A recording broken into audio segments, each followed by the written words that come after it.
Hello मेरे प्यारे विद्यार्थियों, आप सभी का पाल सर क्लासेस में स्वागत है। जैसा कि तुमको पता है कि वर्तमान में प्रकाश का परावर्तन ये जो पाठ है ये तुम्हारा गतिमान है। इसके हम तुम्हें 3 भाग यानी पढ़ा चुके हैं।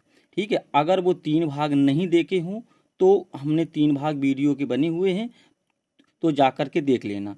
ठीक है ना। अब इसका चौथा भाग हम यानी बता रहे हैं। हमने जो इसका तीसरा भाग था उसमें तुमको अवतल दर्पण की जो जो वस्तु के प्रतिबिंब बनने की 6 स्थितियां होती थीं उनके बारे में बहुत विस्तार से बताया है। ठीक है, अब हम तुम्हें बताते हैं उत्तल दर्पण द्वारा प्रतिबिंब का बनना। तो उत्तल दर्पण मात्र उसकी एक ही स्थिति होती है। उत्तल दर्पण जो होता है वो वस्तु का जो प्रतिबिंब बनाता है वो सदैव आभासी, सीधा तथा वस्तु से छोटा बनाता है। ये जो उत्तल दर्पण होता है ये जो होता है ये वस्तु का जो यानी प्रतिबिंब होता है जो बनाता है आभासी, सीधा व वस्तु से छोटा बनाता है। अब देखिए आगे, अब हम तुम्हें बता रहे हैं गोलीय दर्पण के लिए यू वी और एफ में संबंध। अब गोलीय दर्पण के यू वी व एफ में संबंध, तो इसके लिए पहला आता है अवतल दर्पण के लिए। अब इस संबंध के लिए तुम्हें कुछ बातों को समझना बहुत ही जरूरत है। अगर ये बातें नहीं समझी तुमको ये समझ में कुछ नहीं आएगा। देखिएगा, ये तुम्हारा जो बना है ये क्या है, ये तुम्हारा अवतल दर्पण है। तो ये अवतल दर्पण है, ये M1 M2 नाम का। ठीक है, ये इसका यानी ध्रुवीय हो गया, ये इसकी जो मुख्य अक्ष हो गई। ठीक है ना। तो यहाँ क्या कि इसके मुख्य अक्ष के हमने लंबवत एक वस्तु रख दी। ये हमने क्या किया कि इस मुख्य अक्ष के लंबवत एक वस्तु रख दी। इस वस्तु का नाम दे दिया O और यहाँ रख दिया क्या O डैश। ठीक है, O डैश नाम की एक क्या है तुम्हारी वस्तु है। तो इस वस्तु की नोक, ठीक है ध्यान देना, तो इस वस्तु की जो नोक है, तो इस वस्तु की नोक से इस मुख्य अक्ष के समांतर एक आपतित किरण चलती है। ठीक है, हमने आपतित किरण के बारे में तुम्हें बहुत पहले बता रखा है कि जो किरण दर्पण पर गिरती है या जो वायु में चलती है उसे हम आपतित किरण कहते हैं। तो ये जो यानी किरण है ये वस्तु की नोक O डैश से चलती है। चलने के बाद इसका दर्पण से परावर्तन होता है और ये यानी परावर्तन के पश्चात कहाँ से मुख्य फोकस एफ से होकर के गुजर जाती है। ठीक है ना, ये बात ध्यान रखना। इस प्रकार से एक और होती किरण जो यानी वक्रता केंद्र कहाँ से निकलती, जो वक्रता केंद्र सी से निकलती है। जी तुम्हारा क्या होगा, ये वक्रता केंद्र सी से निकलती है। ठीक है, तो जाती है। तो ये क्या होता है कि दर्पण से परावर्तन के पश्चात वापस उसी माध्यम में लौट आती है। अब देखना, तो ये जो दोनों परावर्तित किरणें हुई, तो ये दोनों परावर्तित किरणें जहां काटती हैं वहां जो वस्तु का जो वास्तविक प्रतिबिंब बनाती हैं वो आई और आई डैश का नाम बनाती। कौन, आई और आई डैश नाम का ये प्रतिबिंब बना देती ये दोनों परावर्तित किरणें। अब यहाँ एक बात हमारी बहुत ध्यान से देखना है तुम्हें। ठीक है ना। अच्छा, क्या देखना है कि जो देखना हमें यहाँ पे इनकी दूरियां नापनी है और दूरियों को नापने के लिए क्या करेंगे, हम दूरी जब भी नापेंगे तो वो दूरी कहाँ से नापेंगे, दर्पण के ध्रुव P से नापेंगे। कहाँ से, दर्पण के ध्रुव P से नापेंगे। ठीक है ना। अगर हम दूरी जो है, अगर ये जो आपतित किरण है अगर इस आपतित किरण की दिशा में ही नापेंगे तो वह दूरी कैसी होगी, धनात्मक होगी। ये बात आई समझ में। ठीक है, और अगर जिस दिशा में किरण यानी जा रही है अगर हम उसके विपरीत दिशा में अगर दूरी नापेंगे तो वह दूरी कैसी होगी, ऋणात्मक होगी। मतलब वो यानी दूरी काई होगी, ऋण की होगी। और अगर जिस दिशा में आपतित किरण चल रही है अगर हम उसी ही दिशा में नापेंगे तो वो दूरी कैसी होगी, धनात्मक होगी। ठीक है ना। जैसा कि देखो ये दूरी P है, हम जैसे P से, क्योंकि दूरी हम नापेंगे कहाँ से, P से ही नापेंगे। अगर हम दूरी P से नापेंगे कहाँ की ओर, O की ओर, मतलब दर्पण के ध्रुव P से, और जो ये वस्तु जो स्थित है O डैश नाम की, अगर यहाँ से यहाँ तक की दूरी नापेंगे तो देखो दूरी हमने उल्टी नापी। कहाँ से, P से कहाँ की ओर नापी, O की ओर। और जो ये जो प्रकाश जो यानी किरण जो चल रही है ये किरण कहाँ से चल रही है, जो ओ डैश के कहाँ की ओर, एम की ओर, मतलब यानी दर्पण की ओर। तो ये जो दूरी हम नाप रहे हैं, तो ये दूरी इस किरण के विपरीत दिशा में नाप रही है। मतलब कैसे नाप रहे हैं, विपरीत दिशा में। हमने जैसे कि माना, ठीक है, ध्यान देना, हमने माना यहाँ पे, ठीक है जी, है जैसे हमने माना कि पी ओ बराबर कितने के बराबर, पी ओ, ठीक है, पी ओ बराबर, तो देखना हमने पी ओ बराबर जैसे यू माना, ठीक है, हमने क्या माना, यू। अच्छा, पी ओ बराबर यू माना, तो देखना दूरी हम कहाँ से नापेंगे, पी से। तो जैसे हमने पी से ओ तक की जो दूरी मानी, कितनी मानी, यू। अब ये धनात्मक होगी कि ऋणात्मक होगी, ये हम कैसे पता करेंगे। अभी हमने बताया कि जिस दिशा में अगर किरण चल रही है, अगर हम उसी ही दिशा में नापेंगे तो वह दूरी धनात्मक हो जाएगी, और अगर उसकी विपरीत दिशा में नापेंगे तो वह दूरी कैसी हो जाएगी, ऋणात्मक हो जाएगी। तो दूरी हमने नापी पी से कहाँ की ओर, ओ की ओर, और जी किरण कहाँ से जा रही, ओ डैश से लेकर के कहाँ की ओर, दर्पण की ओर जा रही है। तो देखो हम पी से ओ की ओर आ रहे हैं, और ये जो किरण कहाँ की ओर जा रही है, यहाँ से यहाँ की ओर जा रही है, इसलिए ये दूरी कैसी हो जाएगी, ऋणात्मक हो जाएगी। ठीक ना, ये बात आई समझ में। हाँ, बस इसे तुम्हें ध्यान रखना बहुत ध्यान से बस। अच्छा, अब ये हो गया ध्रुव, और ये हो गया वस्तु का प्रतिबिंब, आई डैश। तो हमें क्या करना है, जैसे पी से आई, ये पी से आई क्या हो गई तुम्हारी, ये दर्पण से लेकर, दर्पण के ध्रुव पी से लेकर के जो ये प्रतिबिंब बना उसकी दूरी है। तो ये हमने दूरी मानी कितनी, वी। हमने यहाँ पे दूरी कितनी मानी, वी। अच्छा, ये धन की होगी ऋण की होगी, ये हमने पहले बता दिया कि जिस दिशा में किरण चलती है अगर उसी दिशा में दूरी नापेंगे तो वो दूरी किस काहे की होगी, धन की होगी, और अगर उसकी विपरीत दिशा में नापेंगे तो वो दूरी काहे की हो जाएगी, ऋण की हो जाएगी। तो इसलिए पी से आई की ओर चलेंगे तो ये दूरी काहे की हो जाएगी, ये दूरी तुम्हारी माइनस की हो जाएगी। ठीक है, ये बात तुम्हें ध्यान देनी पे। अच्छा, अब इसके बाद आइए, हमने बताया था फोकस दूरी। तो हमने फोकस दूरी की परिभाषा तुमको बताई थी कि दर्पण के ध्रुव से, और ये मुख्य फोकस जो एफ बनाइए, तो यह दर्पण के ध्रुव से मुख्य फोकस तक की दूरी को दर्पण की फोकस दूरी कहते हैं, और इसे स्मॉल एफ से प्रदर्शित करते हैं, ये हमने तुमको बताया था। ठीक है, तो पी से एफ तक की दूरी होगी, ये भी उल्टी नपी, इसलिए तुम्हारा पी एफ बराबर माइनस के स्मॉल एफ हो गया। ठीक, इतनी बात ध्यान करना।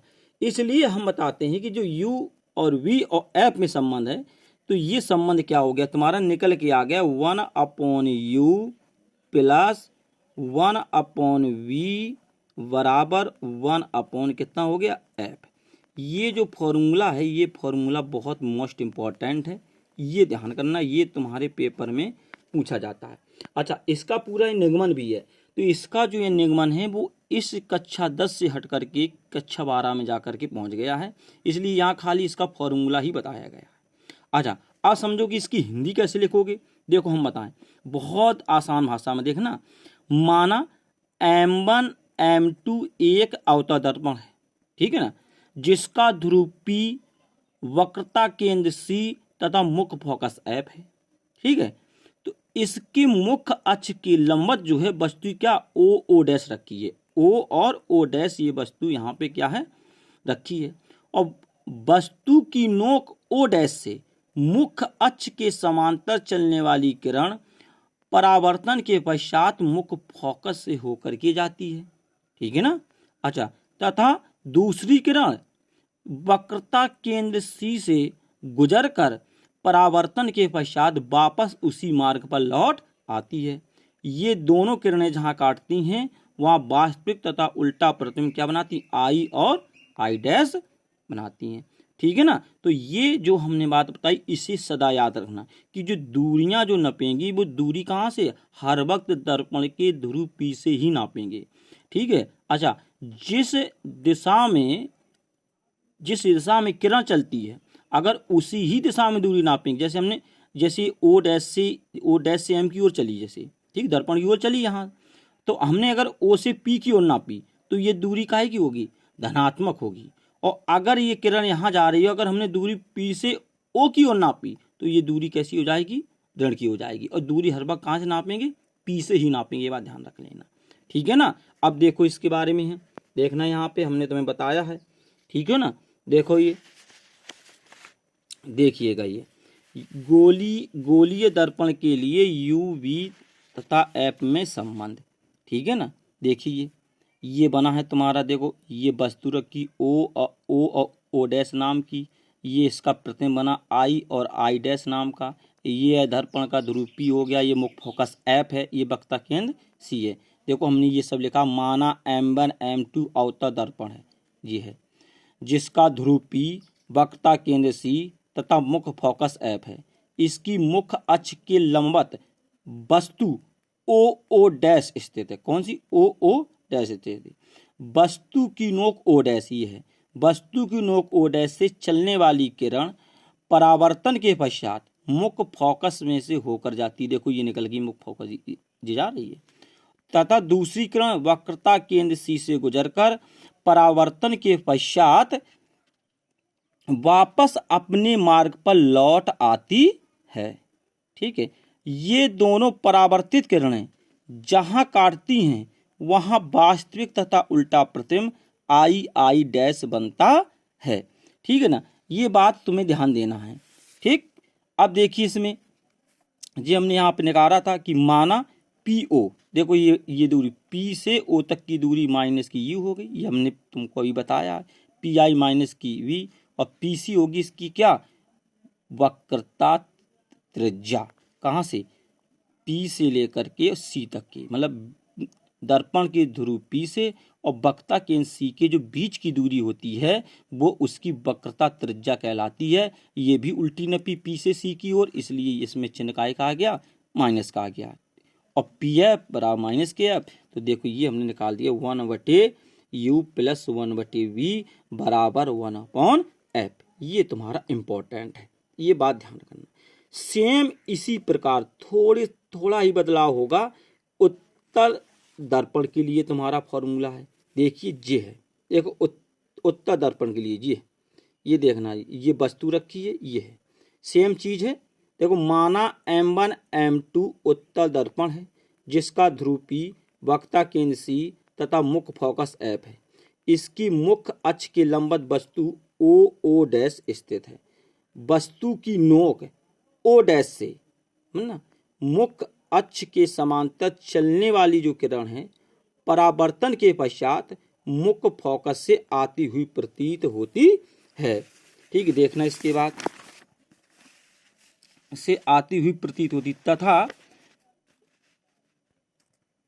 तथा दूसरी किरण वक्रता केंद्र C से गुजरकर परावर्तन के पश्चात वापस अपने मार्ग पर लौट आती है। ये दोनों परावर्तित किरणें जहां काटती हैं वहां आभासी तथा सीधा प्रतिबिंब आई डैश बनता है। देखो ये भी दूरियां हमने, अच्छा अवतल दर्पण की जितनी भी दूरियां होती हैं वो सब ऋण की होती हैं। ठीक है ना, यानी माइनस में होती हैं। और उत्तल दर्पण की जितनी भी दूरियां होती हैं वो सिर्फ एक दूरी होती है जो दर्पण के ध्रुव P से लेकर के जो वस्तु तक की जो दूरी होती है वो होती ऋण की, बाकी सब दूरियां कैसी होती हैं? धनात्मक होती हैं। ये बात ध्यान रखना, ये कैसी होती है? धनात्मक। PO बराबर माइनस की, बाकी सब धन की होगी।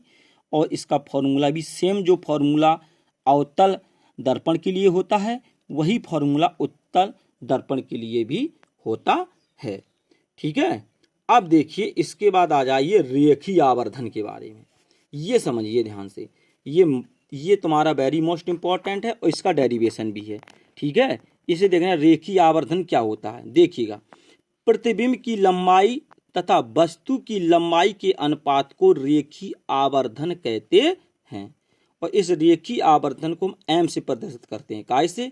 इस रेखीय आवर्धन को हम M से प्रदर्शित करते हैं। इसका देखो ना से, जबकि दोनों लंबाइयां मुख्य अक्ष के लंबवत नापी गई हों।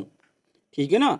अच्छा, जो एक बात और हमारे यहाँ ध्यान देना कि जो भी वस्तु मुख्य अक्ष के अगर ऊपर की ओर है तो वो यानी धनात्मक होगी, और जो अगर जैसे प्रतिबिंब में अगर कोई वस्तु मुख्य अक्ष के नीचे की ओर है तो वह कैसी हो जाएगी? ऋणात्मक हो जाएगी। या सीधे बोलें कि सीधे प्रतिबिंबों के लिए रेखीय आवर्धन धनात्मक होता है और तथा उल्टे प्रतिबिंबों के लिए रेखीय आवर्धन ऋणात्मक होता है। तो ये फॉर्मूला देखना, रेखीय आवर्धन m बराबर प्रतिबिंब की लंबाई बटे वस्तु की लंबाई। और जो इसका अच्छा बस यहाँ देखना, वस्तु की लंबाई ओ हो गई और यहाँ पे प्रतिबिंब की लंबाई कितनी होगी, आई होगी। ठीक है ना। अच्छा, अब ये देखना इसके सूत्र का निगमन, इस निगमन को विशेष करके ध्यान देना। देखो हम तुम्हें इसके बारे में बता रहे हैं, इस निगमन में दो ध्यान देखो, देखना यहाँ पे ध्यान से। ये हमने क्या किया, ये यहाँ पे हमने बना दिया तुम्हारा अवतल दर्पण। ठीक, कौन सा दर्पण है, अवतल दर्पण। ये इसकी हमने यहाँ से P से लेकर के C इसकी क्या कहलाई, मुख्य अक्ष। इस मुख्य अक्ष के लंबवत हमने वस्तु रख दी कौन, O और O डैश नाम की। ये वस्तु कौन है, O डैश नाम की।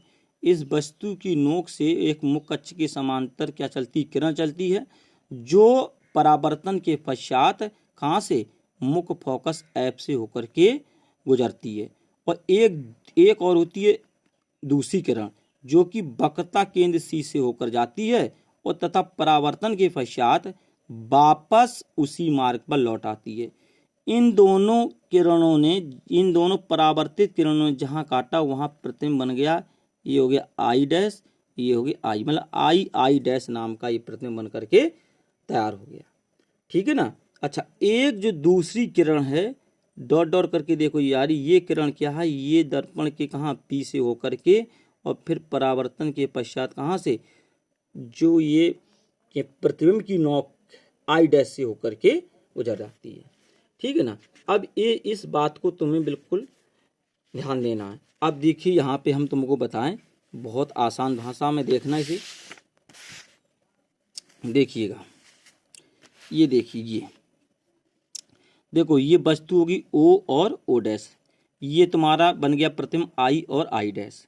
तो हमने देखो हिंदी कैसे लिखेंगे, माना M1 M2 एक अवतल दर्पण है जिसका ध्रुवीय वक्रता केंद्र यहाँ पे क्या हो गया, इसका वक्रता केंद्र यहाँ पे क्या हो गया, ये हो गया C हो गया, और यहाँ पे इसका मुख्य फोकस क्या हो गया, ये F हो गया। ठीक है, तो वक्रता केंद्र C तथा मुख्य फोकस F है। ठीक है ना। अच्छा, और अवतल दर्पण के जो मुख्य अक्ष के लंबवत वस्तु रखी कौन सी, O डैश। तो इस वस्तु का जो दर्पण ने जो प्रतिबिंब बना दिया वो कौन बना दिया, I और I डैश नाम का बना दिया, जो कि कैसा वास्तविक है, उल्टा है तथा वस्तु से छोटा है।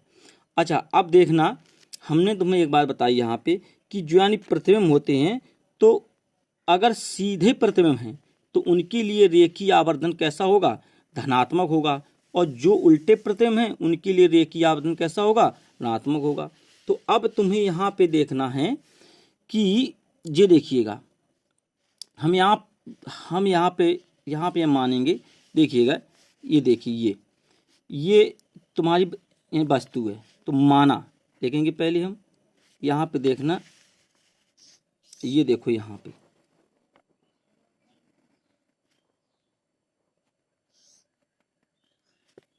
अच्छा देख लो, यहीं पे देख लो, देखो जी, जी देखो जी है,